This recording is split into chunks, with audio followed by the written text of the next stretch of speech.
Perseteruan antara Dr. Richard Lee dan Kartika Putri belum berhenti. Sama-sama lapor polisi, Dr. Richard Lee merasa diperlakukan berbeda dengan Kartika Putri. Diketahui artis Kartika Putri terlibat perseteruan dengan dokter bernama Richard Lee. Ia melaporkan sang dokter ke Polda Metro Jaya atas dugaan pencemaran nama baik lewat media sosial.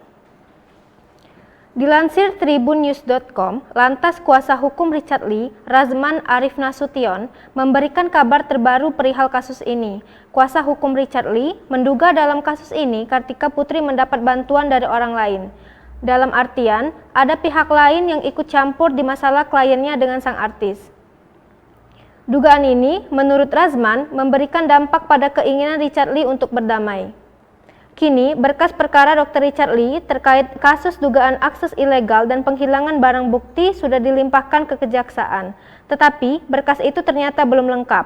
Oleh karenanya, berkas perkara tersebut dikembalikan ke penyidik Polda Metro Jaya dan Dr. Richard Lee diperiksa untuk mendapatkan keterangan tambahan. Persoalan yang remeh-temeh, tapi kok penanganannya sedemikian rupa. Saya baru kali ini dengar itu. Dokter Richard Lee 3 kali datang, dipanggil datang. Dia dipanggil tidak mau datang. Kemudian digelar, mau diperiksa lagi tambahan klien saya, lalu kemudian nanti dia dipanggil lagi. Dan itu kalau nggak datang, nanti orang yang datang ke sini. Wah, ini berbahaya kalau ada kasubdit yang seperti ini. Nah, karena itu, saya minta kasubdit Popo diperiksa oleh pihak berwenang, apakah Wasidik, Propam, atau Paminal dan lain-lain. Itu, silakan. Saya sangat kecewa sekali kenapa saya diperlakukan sangat berbeda dengan Kartika Putri.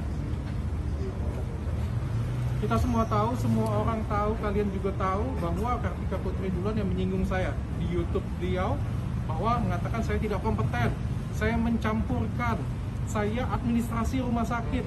Kita sama-sama laporin ke polisi nih. Beliau lapor ke Polda, saya juga lapor ke Polda. Lalu apa yang terjadi? Saya datang. Saya kooperatif, dipanggil polisi saya selalu datang. Handphone saya disita. Lalu kok punya Kartika Putri nggak disita YouTube-nya? Kok boleh Kartika Putri nggak datang berkali-kali? Saya sangat kecewa. Apakah karena saya ini cuma orang biasa? Apakah karena saya ini cuma dokter biasa? Sampai saya mendapatkan perlakuan berbeda seperti ini. Saya sangat kecewa sekali. Sedih saya.